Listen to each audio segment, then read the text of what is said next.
முரளி சாருக்கும் வந்து ஒரு சின்ன ரெக்வஸ்ட்டு, அவரோட நண்பர்கள் வந்திருக்காங்க. எல்லாரும் முகம் பார்க்காம இருக்கும்போது பல கடுமையான வார்த்தைகளாக விமர்சனம் பண்ணியிருப்பாங்க. ஆனால் அதான் நான் உள்ளே வந்தவொடனே அழகண்ட பண்ணி வாங்க வாங்க சார்னு சொன்னார்.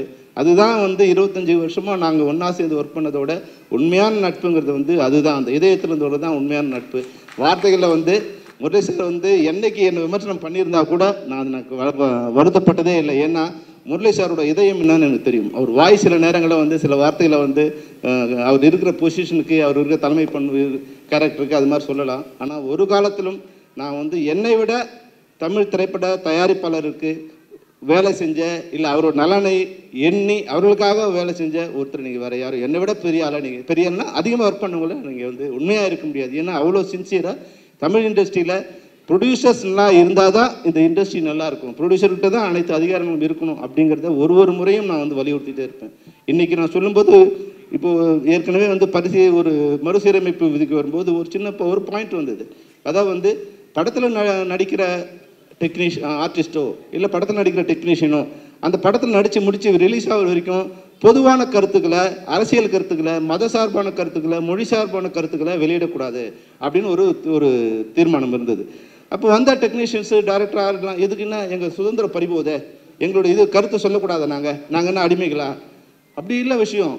நீங்கள் ஒரு கருத்தை சொல்லும்போது அது சரியாக தவறான்னு பார்க்குறதில்ல.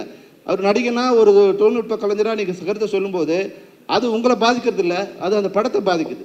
இப்போ ஒரு வகையில் வந்து கமல் சார் ஒரு கருத்தை சொல்லும்போது அது பெங்களூரில் என்ன பண்ணுறாங்க, தக் லைஃபுக்கு நாங்கள் வந்து படத்தை ரிலீஸ் பண்ண மாட்டோம்.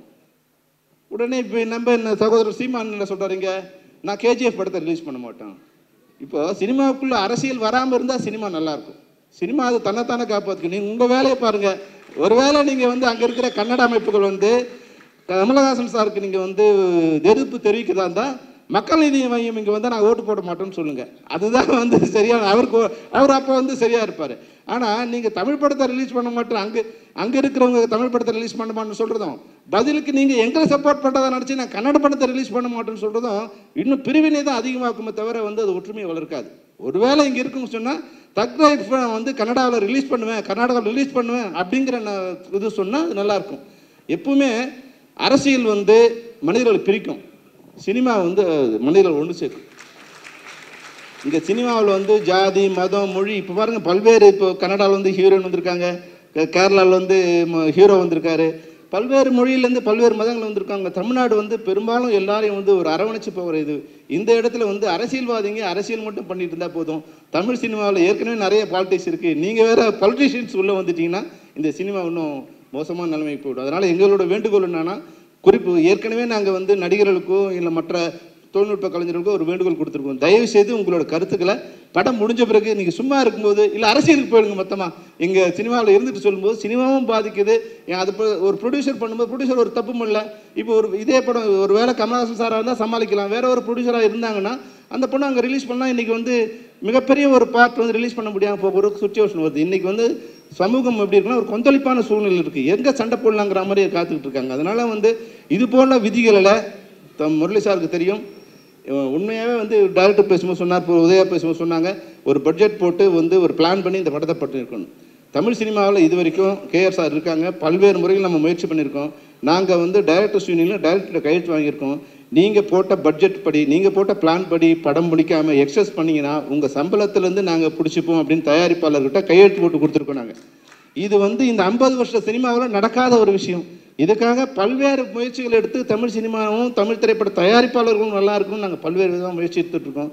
இந்த நேரத்தில் வந்து முரளி சார் இருக்கிறதாலும், முரளி சார் கூட இருக்க அவங்க நண்பர்கள் இருக்கிறதாலும், அழகன் தமிழ்மணியோ, கமலக்கண்ணனோ, செந்தாமரையோ, இல்லை நம்ம பன்னீரோ எல்லோரும் இருக்கீங்க. நீங்கள் வந்து அதாவது ஒரு பிரச்சனையை வரும்போது நம்ம வீட்டில் கூட பிரச்சனை இல்லாமல் எந்த வீடும் இருந்ததில்லை. அந்த பிரச்சனையை வந்து எப்படி சால்வ் பண்ணலாம் நினச்சா அது நல்லாயிருக்கும். ஆனால் பிரச்சனை வரும்போது ஒரு தயாரிப்பாளர் திருப்பதி பிரசாத் கிட்ட சொன்னோம், சார் வந்து இது மாதிரி வந்து நீங்கள் லெட்டர் கொடுக்கணும் சார். என்ன சார் 6 மாதத்துக்கு முன்னாடி நீங்கள் தானே சொன்னீங்க ப்ரொடியூசர் கவுன்சில் லெட்டர் இருந்தால் தான் ஷூட்டிங் வருவோன்னு சொன்னீங்க, இன்றைக்கி ப்ரொடியூசர் கவுன்சில் ஒர்க் பண்ண மாட்டேங்கிறீங்க. அதே மாதிரி தான் சூழலில் வந்து அன்றைக்கி எந்த கட்சிக்காக வேலை செஞ்சு அதே கட்சியால் வந்து கைது செய்யப்பட்டார் அழகப்பன். அது மாதிரி எந்த சங்கத்துக்காக வேலை செஞ்சோமோ அதே சங்கம் வந்து எங்களை பயன்படுத்திக்கல, எங்களுக்கு முரண்பாடான நிலையில் இருக்காங்க, அது சரி பண்ணால் இந்த இண்டஸ்ட்ரி நல்லா இருக்கும்னு சொல்லியிருக்கேன். பல மேடையில் சொல்லியிருக்கேன். இன்னைக்கு முரளி சார்கிட்டையும் வேறு மேடையில் வச்சே சொன்னேன். அன்றைக்கி கேஆர் சார் இருக்கும்போது சொன்னேன், சார் இது வந்து ஒரு சின்ன சின்ன பிரச்சனை இருக்கும், இந்த பிரச்சனைகளுக்கு வந்து ஆப்ரேஷன் தேவையா இல்லை வந்து சொல்யூஷன் கொடுக்கறது வந்து மருந்து தேவையா நீங்கள் முடிவு பண்ணீங்க. அந்த வகையில் முரளி சாருக்கு இந்த மேடையில் வந்து ஒரு ரெக்வஸ்ட்டு. அதனால் நான் என்ன சொல்ல வர விரும்புனா, எந்த வகையான பிரச்சனையாக இருந்தாலும் உங்களோடு பேசி அந்த பிரச்சனையை சுமூகமாக தீர்க்கவே சம்மேளனம் விரும்புகிறது. அது இந்த மேடையில் சம்மேளனத்தின் சார்பாக தயாரிப்பாளர் சங்க தலைவர் நண்பராக இல்லை, தயாரிப்பாளர் சங்க தலைவராக உங்களுக்கு என்னுடைய வேண்டுகோளை வைக்கிறேன். செல்வமணி சார் வந்து சொன்னார், அந்த டிஸ்கஷனை வந்து ரொம்ப இங்கே கருத்து வேறுபாடுகள் எல்லாமே இருக்க தான். சங்கங்கள் இருக்கும்போதே கருத்து வேறுபாடுகள் இருக்கும். எங்களுடைய சங்கத்துடைய முன்னாள் தலைவர் கேஆர் சார் இருக்கார், அவருக்கும் இதை பற்றி புரியும்.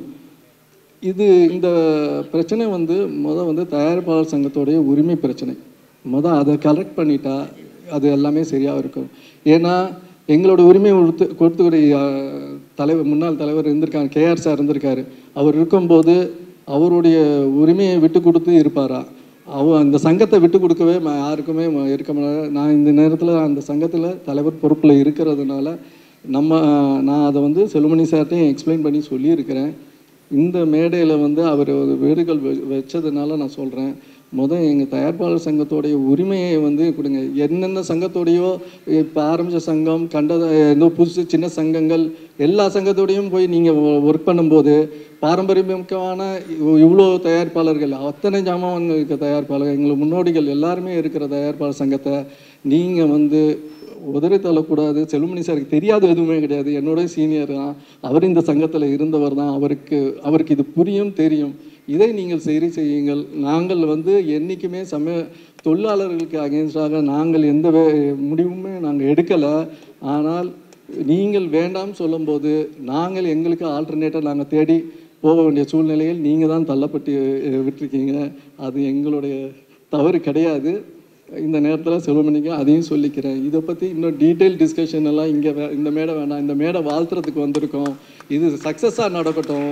இந்த வெற்றி வந்து இதுவே ஆரம்பமாக இருக்கணும். செல்வமணி சார் சொல்கிறது இருக்கட்டும். எல்லாமே நல்லதுக்கு நோக்கி போவோம். யாரையும் நம்ம வந்து அடக்கியோ இதுவோ எதுவுமே கிடையாது. நம்ம உரிமையை நம்ம கேட்குறதுக்கு தான் நம்ம வந்து சொல்கிறோம்.